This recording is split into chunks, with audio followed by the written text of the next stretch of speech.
വർഷങ്ങൾക്ക് ശേഷം കണ്ടു. ഒന്നും പറയാനില്ല. വർഷങ്ങൾക്ക് ശേഷം നിവിൻ പോളിൻ്റെ തിരിച്ചുവരവായിട്ട് ഈ സിനിമ കൺസിഡർ ചെയ്യേണ്ടി വരും. കാരണം എന്താ വെച്ചാൽ അത് മറ്റൊന്നുമല്ല, ഇത്രയും കാലം നിവിൻ പോളി കേട്ടുകൊണ്ടിരുന്ന വിമർശനങ്ങൾക്കൊക്കെ ഒറ്റയടിക്കുള്ള ഒരു മറുപടിയായിരുന്നു ഈ സിനിമ. വേറെ ഒന്നും പറയാനില്ല. ഈ സിനിമയിൽ വേറെ ഭാഗങ്ങളൊന്നും നിങ്ങൾ കൺസിഡർ ചെയ്യേണ്ട കാര്യമില്ല. നിവിൻ പോളിൻ്റെ ആ ഒരു ഷോ കാണാൻ വേണ്ടി മാത്രം ഈ സിനിമയ്ക്ക് ടിക്കറ്റ് എടുക്കാം.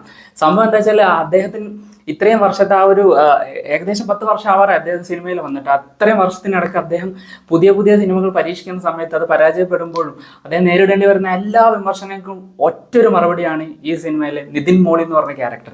ആ ഒരു ക്യാരക്ടറിന് വേണ്ടി മാത്രം ഈ സിനിമ കാണാം. അത് മൊത്തം മൂപ്പര് ലിഫ്റ്റ് ചെയ്ത് കൊണ്ടുപോയി, എങ്ങോട്ടോ കൊണ്ടുപോയി. കാരണം എന്താ വെച്ചാൽ അത്രയ്ക്കും നമുക്ക് കൺവിൻസിങ് ആയിട്ടാണ് ആ സംഭവം അദ്ദേഹം ചെയ്തു വെച്ചിട്ടുള്ളത്. അത് അഭിനയിച്ച് തകർക്കാനുള്ള റോളൊന്നുമില്ല, പക്ഷേ അദ്ദേഹത്തിൻ്റെ ആ കോമഡിയിലുള്ള ടൈമിങ്, ആ പണ്ടത്തെ നിവിൻ്റെ ആ കോമഡിയിലുള്ള ടൈമിംഗ് ഉണ്ടല്ലോ, നമുക്ക് ബോസൻകോലൊക്കെ ഒന്ന് വർക്ക് ആവാണ്ട് പോയ സാധനം, അത് ഈ സിനിമയിൽ കറക്റ്റായിട്ട് നമുക്ക് കമ്മ്യൂണിക്കേറ്റ് ചെയ്ത് കിട്ടിയിട്ടുണ്ട്. അതിൽ വേറൊരു വലിയൊരു സംഭവം എന്താ വെച്ചാൽ അദ്ദേഹത്തിൻ്റെ ഈ ക്യാരക്ടറിൽ ഭൂരിഭാഗം സമയത്ത് ആ മജോറിറ്റി ഓഫ് ദ സമയം ഭയങ്കര പഞ്ച് ഡയലോഗ് പറയുന്ന സമയത്ത് അദ്ദേഹത്തിൻ്റെ മുഖത്തോട്ടാണ് ക്യാമറ വെച്ചിട്ടുള്ളത്. ആ ക്യാമറയിൽ നോക്കി ഈ നിവിൻ പോളി നമ്മളോടാണ് കാര്യങ്ങൾ പറയുന്നത്. ആ രീതിയിലാണ് ആ സംഭവം എടുത്തു വെച്ചിട്ടുള്ളത്.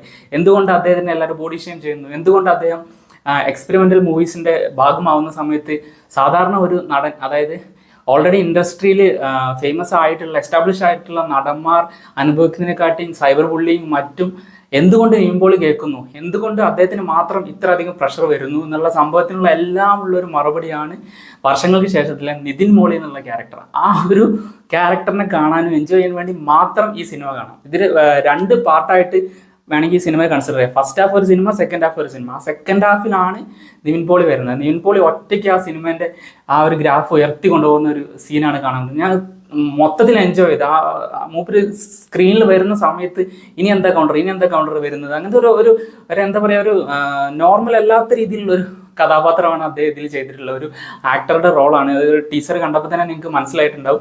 അത് എല്ലാം വളരെ നമുക്കെന്താ എൻ്റർടൈനിങ് ആണ്. മൂപ്പര് സ്ക്രീനിൽ വരുന്ന സമയത്ത് ഫുൾ ടൈം എൻ്റർടൈൻമെൻ്റ് ആണ്. ആ ഒരു ടൈമിങ്ങുള്ള കോമഡി ഉണ്ടല്ലോ, ഉരുളക്കുപ്പേര് പോലത്തെ ഉള്ള ഒരു സംസാര ശൈലി ഉണ്ടല്ലോ, ഒന്ന് ചോദിക്കുമ്പോൾ അതിൻ്റെ ഇടയ്ക്ക് കൂടെ അങ്ങോട്ട് ഒരു മറുപടി പറയാം. ആ സംഭവം കറക്റ്റായിട്ട് വന്നിട്ടുണ്ട്. അത് നമുക്ക് ഭയങ്കര എൻജോയ്മെൻറ്റ് വരുന്നൊരു കാര്യമാണ്. ആ ഒരു നിവിൻ പോളിൻ്റെ ഘടകം വെച്ച് മാത്രം നിങ്ങൾ വർഷങ്ങൾക്ക് ശേഷത്തിന് ടിക്കറ്റ് എടുക്കാം. നിങ്ങൾ ധൈര്യമായിട്ട് പോയി കാണാം. ആ സെക്കൻഡ് ഹാഫിൽ അദ്ദേഹത്തിൻ്റെ ആ എൻട്രിക്ക് വേണ്ടി നിങ്ങൾക്ക് വെയിറ്റ് ചെയ്യാം.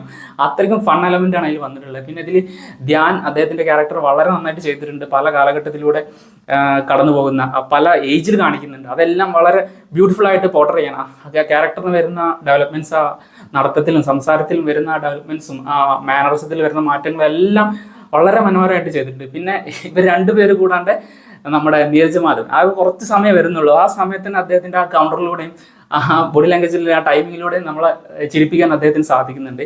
അപ്പോൾ ഈ 3 പേർക്ക് വേണ്ടി മാത്രം വേണമെങ്കിൽ വർഷങ്ങൾക്ക് ശേഷം കാണാം. അതിലൊരു വണ്ടർ എലമെൻ്റ് ആയിട്ട് വന്നിട്ടുള്ള വേറെ ക്യാരക്ടറാണ് നമ്മുടെ മ്യൂസിക് ഡയറക്ടർ ഷാൻ റഹ്മാൻ്റെ. അദ്ദേഹത്തിൽ വളരെ മനോഹരമായിട്ട് ചെയ്തിട്ടുണ്ട്. കാരണം മൂപ്പര് സൈഡിൽ നിന്ന് ഇങ്ങനത്തെ ഒരു സംഭവം വർക്കൗട്ട് ആവുമെന്നുള്ള ഒരു ഡൗട്ട് ഉണ്ടായിരുന്നു എനിക്ക്. പക്ഷേ സിനിമ കണ്ടപ്പോൾ അത് മൊത്തത്തിലൊരു എൻ്റർടൈനിങ് എലമെൻ്റ് ആയിട്ട് തന്നെ വന്നിട്ടുണ്ട്.